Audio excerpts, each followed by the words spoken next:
What is up, YouTube? Welcome to another video. And as you can see, I changed my background around a little bit. So let me know in the comments if you like this setup better or if you like my old setup better, just so I could have a little bit of your input of what you like to see in the background. So a lot of problems I see whenever artists are first starting out is having to deal with artist block. It's a thing that happens throughout your whole career. So in this video, I'm going to break down exactly what I do when it comes to feeling a little bit down or going through with artist block, how I push through that to be able to create tattoos throughout that period of time.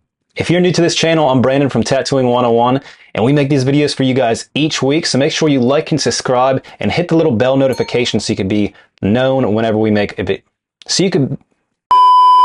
So you get a notification whenever we post a new video. Without further ado, let's get into it. Okay, so there's a couple different things you want to think about whenever you are dealing with artist block.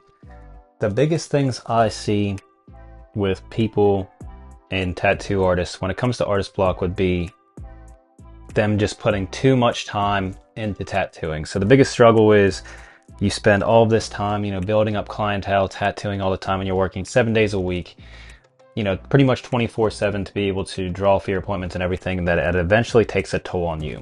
So it is very important that, you do take time, do things that you enjoy. This will also help if you are dealing with artist block. Now, if you're going through artist block and you're still needing to come up with ideas, because obviously you do this for a living, so you still need to come up with tattoo designs and be able to draw. These are the couple tricks that I've used throughout my career that helped me a ton. So the biggest thing, whenever you first start dealing with these things, I always have pieces of artwork that I could go back to that are fun, but not necessarily for a tattoo perspective. Of course, I can tattoo this design, but I'm doing it more of a print. I like to create artwork and then print them out and then be able to sell them or just give them away to friends and stuff, or just hang them up at tattoo studios. Another cool thing is online you could trade tattoo prints and get other artwork from other people. So I do these type of designs for prints. Now, this is a design that'll probably take me another couple of months to do, just because I only work on it if I'm dealing with artist block, because it's something I really enjoy working on. But at the same time, it's not necessarily for a tattoo perspective. So what I'll do, I'll go onto this design, work on it for about 5 to 15 minutes, and then I get that inspiration back up to work on what I actually need to for appointments. That's one thing I do. I always have an unfinished form of artwork on my iPad at all times, just in case I am bored or dealing with a little bit of artist block. I could just jump onto this design, work on it in my free time, and then go back to what I actually need to get done for work.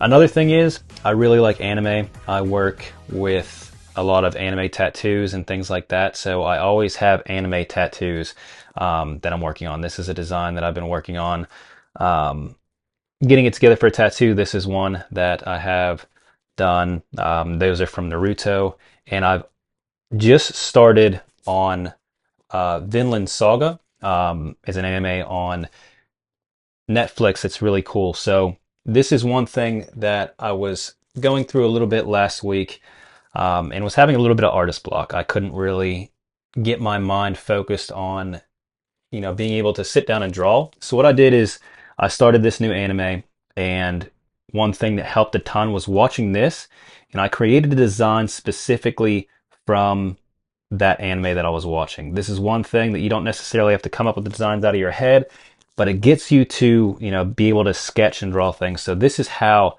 I pretty much set up my sketches. I'll be drawing while I'm watching TV, so it's not something that I want to be completely perfect. I'm just going through there with my sketch pencil and then just quickly jotting down some designs. From here, I'll go through and, use my actual liner, do different line weights, put color in it, and make them into final designs. But this is one way that even if I'm having a really, really rough day, this is one thing that always helps, because I really enjoy anime. And you could do this with anything. If you enjoy watching a specific TV show or you enjoy sports, you could make any of those things into a tattoo design. Even if no one ever gets them tattooed, you could still have them used in prints or flash in your tattoo studio or in your personal studio, whatever you want to do. And this is one thing that I do pretty much all of the time. So these are a couple things that help me out a ton when I'm going through a rough week, or I can't really get the inspiration I need to be able to tattoo or be able to draw for my tattoo designs. This is something that always helps me. I'm sure it'll help you out a ton. And also, if you're still having issues getting that inspiration, the best thing you could possibly do is check out our Tattooing 101 sketchbook. Inside there, it has a ton of designs that me and Nathan have drawn up specifically for you guys that you could use to tattoo or use them to create more inspiration for yourself. You could put some designs, add your own twist on them. That makes things a whole lot easier. You don't have to sit there and try to come up with ideas off the top of your head. But these are the things that I do that helps out when it comes to artist block, or if I'm just not having a 100% day to where I can just sit down and draw for tattoo designs. I hope this was able to help you guys out, and as always, have a wonderful day.